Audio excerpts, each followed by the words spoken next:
कहा हे चंद्र मांगो मांगो मांगो। भगवान महादेव की एक विशेषता रही, जहां शंकर भगवान प्रकट रहते हैं वहां भगवान महादेव पहले शब्द बोलते मांगो। और हमने बहुत बार कथा में कहा है, सारी दुनिया महादेव के पास मांगने के लिए गई, लेकिन महादेव ने किसी के पास वरदान नहीं मांगा। इसलिए शंकर जी को वरद कहते, महादेव का नाम है वरद। दुनिया के सभी वरदान देने में समर्थ ये भगवान शिव है। भगवान महादेव ने कहा वरम हे चंद्र कुछ वरदान मांगो। श्लोक महादेव ने गाया, हे चंद्र हे भद्र वरम वृणीष्य भद्रं ते।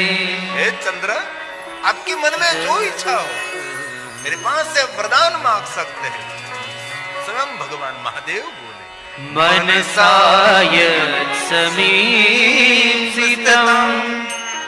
प्रसन्नोऽहं शची सर्व दास्ये वरम मूतमम दास्ये वरम मूतमम। उत्तम से भी उत्तम श्रेष्ठ वरदान मांग। सब लोग जो मांग रहे हैं वैसा नहीं, कुछ अलग सा वरदान मांगे। भगवान महादेव ने उपमन्यु को भी यही कहा था, उपमन्यु ऐसा कुछ वरदान मांगो। अब तक किसी ने ऐसा वरदान नहीं मांगा है। और आज चंद्र महाराज को कह रहे चंद्र आपके मन में जो इच्छा है ऐसा वरदान तो मांग सकते हैं, लेकिन कोई विशेष आपके मन में जो इच्छा है तो आप मांग सकते हैं। लेकिन चंद्र महाराज ने बहुत सुंदर विवेक दिखाया है। चंद्र ने कहा कि महादेव यदि प्रसन्नो देवेश, महादेव आपकी प्रसन्नता सबसे बड़ा वरदान है। महादेव आप प्रसन्न हो, आप प्रकट हो गए, अब मेरे सामने उपस्थित हैं। भगवान देवताओं के पास मांगना पड़ता है, महादेव आप देव नहीं है, आप तो देवों के देव हैं।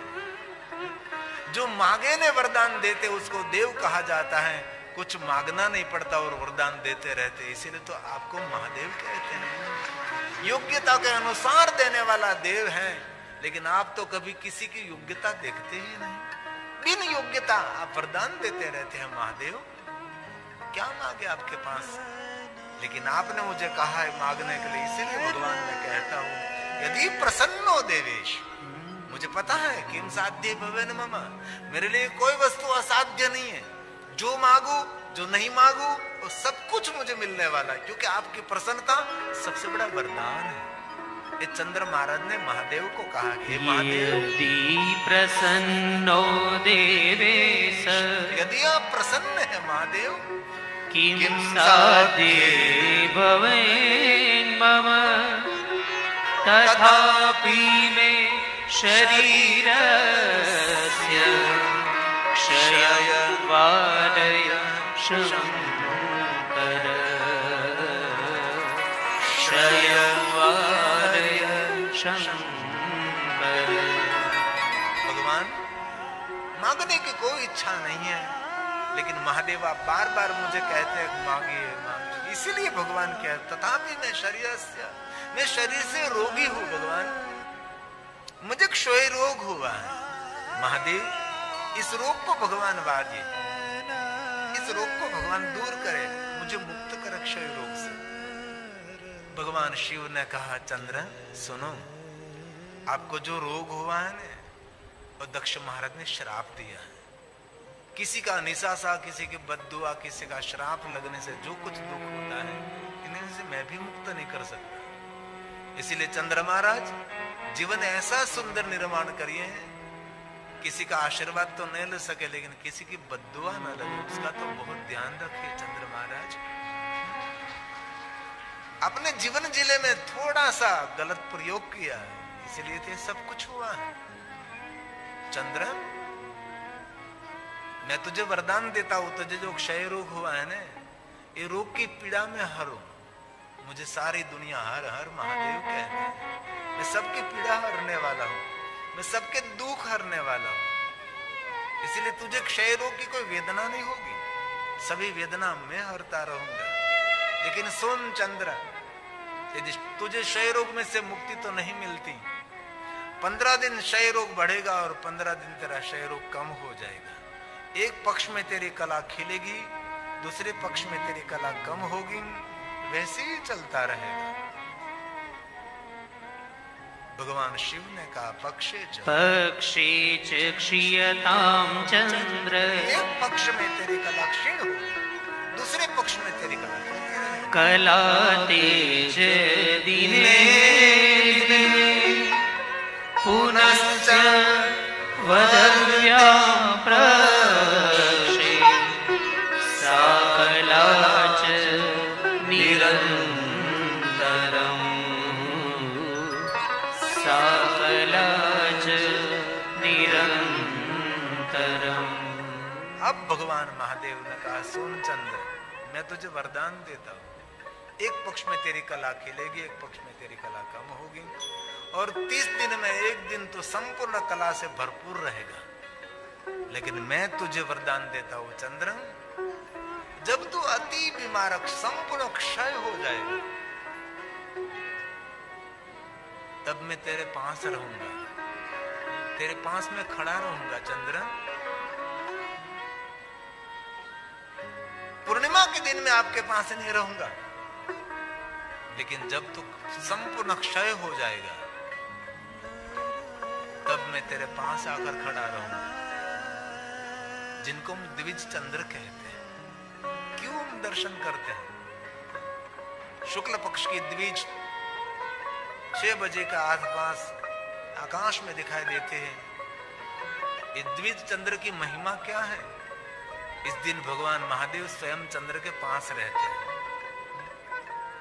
और शंकर भगवान ने कहा मैं पूर्णिमा का चंद्र नहीं धारण करूंगा, मैं मेरे भाल में बीमार चंद्र को धारण करूंगा, जिनको किशोर चंद्र, बाल चंद्र, भाल चंद्र, चंद्रशेखर आय नमः, जिनके भाल में एक शिशु चंद्र है, वो बीमार चंद्र है। शिव जी ने अपने भाल में पूर्णिमा का चंद्र धारण नहीं किया, एक बीमार चंद्र को धारण किया। इस दिन भगवान महादेव वहां रहते,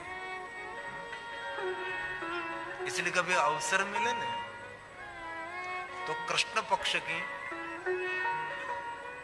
जो त्रयोदशी आती है, इसमें सुबह में द्विज का दर्शन होता है। इस चंद्र की उपस्थिति में भगवान महादेव की पूजा, महादेव का दर्शन, ये दर्शन की बहुत सारी महिमा है। शुक्ल पक्ष में तो 6 बजे, 6:30 बजे, 7 बजे के 5:30 बजे ऐसे शाम के समय दिखाई देता है चंद्र। लेकिन कृष्ण पक्ष की जो त्रयोदशी आती है, उस दिन सुबह में द्विज चंद्र दिखाई देता है। और कभी भी अवसर मिले और महाशिवरात्रि के दिन सुबह में जो चंद्र दर्शन हो जाए, समझ लेना चाहिए आपको चंद्र दर्शन नहीं हुआ है, चंद्र मौलेश्वर महादेव का दर्शन आपको हो गया। ये बहुत बड़ी महिमा है। अलग अलग प्रांत अनुसार प्रदोष की एक महिमा विशेष रहती है। शनि प्रदोष आ रहा है, प्रदोष का अर्थ है कृष्ण पक्ष की त्रयोदशी पूर्ण हो रही है और चतुर्दशी का प्रारंभ, दोनों तिथि का मिलन, एक समय रहता है। प्रदोष का समय एक मान्यता है, पंचांग में समय लिखा रहता है। प्रदोष पूजा करने से मनुष्य अपने जीवन के सभी दोषों में से मुक्त रहता है। प्रदोष दर्शन, प्रदोष पूजा एक विशेष महिमा शिव परंपरा में है। ये भी बात याद न रहे तो कृष्ण पक्ष के संध्या के समय भगवान शिव जी का दर्शन, पूजन, अर्चन, वो भी प्रदोष पूजा कहलाती है। और एक तामिली ग्रंथों में एक परंपरा है कि कृष्ण पक्ष की त्रयोदशी के दिन सुबह में द्विज चंद्र दिखाई देता है, तब चंद्र की उपस्थिति में सुबह सुबह में महादेव का पूजन, उसको भी प्रदोष पूजा कहा जाता है। ऐसी बहुत सारी अलग अलग मान्यता प्रांत अनुसार है, लेकिन सबसे बड़ी प्रदोष पूजा उसको कही जाती है। जरूर दोनों तिथि का मिलन, जरूर संध्या की पूजा, जरूर कृष्ण पक्ष की त्रयोदशी सुबह में चंद्र उपस्थिति में शिव पूजा, ये सभी प्रदोष पूजा के नियम हैं। लेकिन सबसे बड़ी प्रदोष पूजा उसको कही जाती है, कभी दूसरों का दोष नहीं देखना, वो सबसे बड़ी प्रदोष पूजा है। किसी के छिद्र नहीं देखना, किसी के दोष नहीं, और दोष किसी के बल डालना नहीं, और सबसे बड़ी प्रदोष पूजा। शिव पूजा का अर्थ क्या है? जल चढ़ाना, दूध चढ़ाना, वो तो क्रिया है भगवान के साथ जुड़ने के लिए। हम अभिषेक करते हैं, महादेव को बिल्वपत्र चढ़ाते हैं, हम पुष्प चढ़ाते हैं। लेकिन शिव महापद अंतर्गत शिव पूजा का गर्भित अर्थ देखे तो शिव का अर्थ है कल्याण। जिनके हृदय में सबके प्रति कल्याण का भाव हो गया, वो जल चढ़ावे, बिल्वपत्र चढ़ावे के पुष्प चढ़ावे, उसके लिए तो 24 घंटे महादेव का पूजन है। अपने हृदय में सबके प्रति एक कल्याण का भाव, उसको श्रेष्ठ शिव पूजा कही जाती है। शिवलोक किसको कहते हैं? मरने के बाद कोई लोक मिल रहा है, उसको शिवलोक कहा जाता है? नहीं नहीं, शिव महापद ग्रंथ में महर्षि व्यास ने वर्णन किया है कि शिवलोक उसको कहा जाता है कि जिनके हृदय में सबके प्रति कल्याण का भाव, शत्रु के प्रति भी कल्याण का भाव, दुश्मनों के प्रति भी कल्याण का भाव। वो मनुष्य मृत्यु लोक में रहता है तो वे मनुष्य के लिए ये मृत्यु लोक भी शिवलोक ही है। इस शिव पूजा का अर्थ है सर्वेषां स्वस्तिर्भवतु, सर्वेषां शान्तिर्भवतु, सर्वेषां पूर्णं भवतु, सर्वेषां मंगलं भवतु। ओम शिव संकल्पमस्तु। भगवान महादेव ने कहा, चंद्र मैं प्रसन्न हूं, मैं तुझे क्षय रोग से मुक्त करता हूं। इसी समय विश्व के सभी देवताओं ने, ऋषि मुनियों ने और चंद्र महाराज ने सब ने मिलकर शिव की सुंदर स्तुति का गायन किया है। महादेव को स्तुति थी, हे देव देव, हे महादेव, हमारी अरज को स्वीकारिए, हमारी प्रार्थना को सुनिए महादेव जी। ये श्लोक सभी देवताओं के मुख में, सभी ऋषि मुनियों के मुख से और चंद्र महाराज ने, देव देव महादेव परमेश नमोस्तुते, उमिया सहित शंभो स्वामी तत्र स्थिरो भव, स्वामी तत्र स्थिरो। देवताओं ने कहा, चंद्र महाराज ने कहा, महादेव प्रभास तीर्थ का मंगल करने के, सागर के तट को धन्य करने के लिए भगवान महादेव उमिया सहित शंभु, हे स्वामी। और जहां जहां ऋषि मुनियों ने, देवताओं ने महादेव की स्तुति का गायन किया, वहां स्वामी शब्द को प्रधानता दी।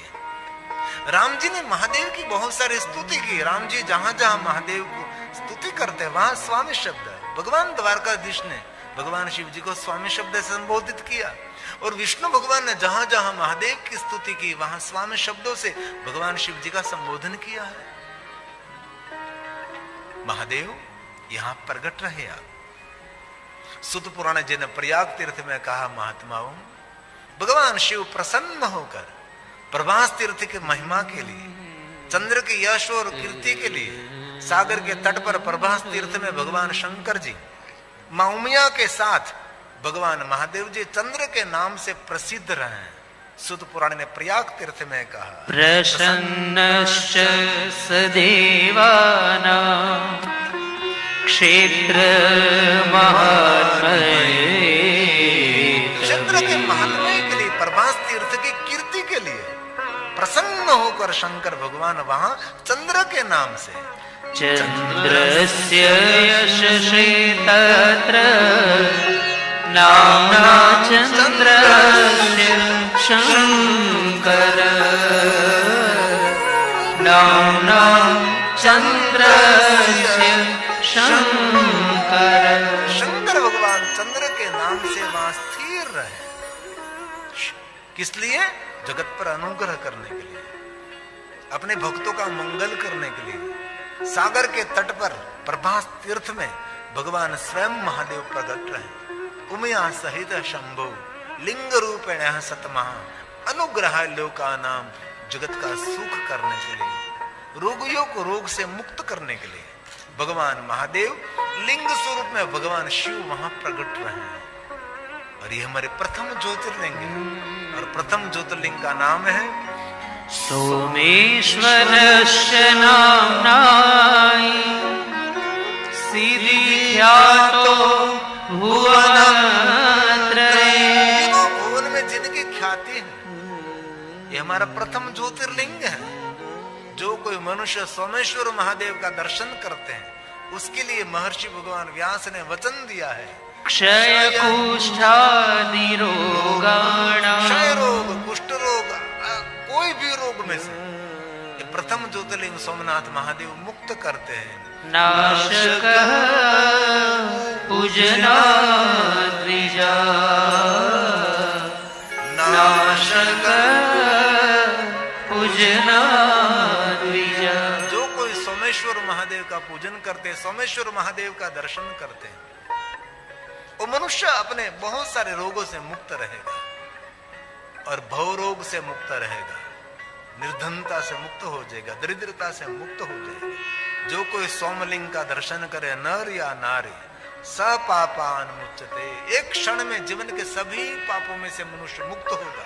ये हमारा प्रथम ज्योतिर्लिंग सोमनाथ है।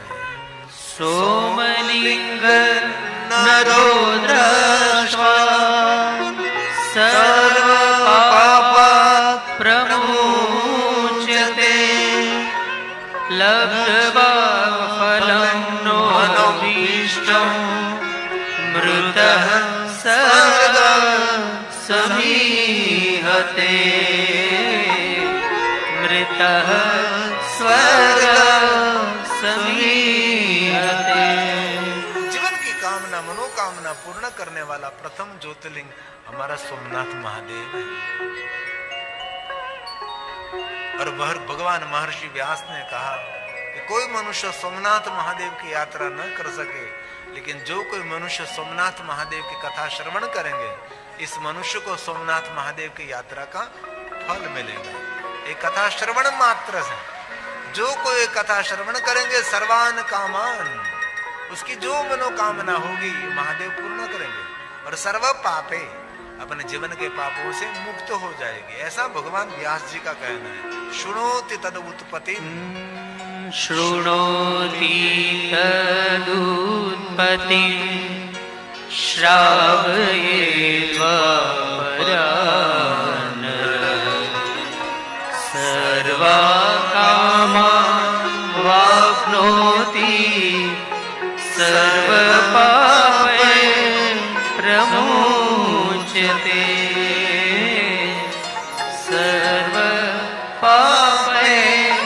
प्रमुच्यते। प्रथम ज्योतिर्लिंग सोमनाथ महादेव। मैंने बहुत कम शब्दों में आपके समक्ष सोमेश्वर महादेव लिंग की कथा की। अब दूसरा हमारा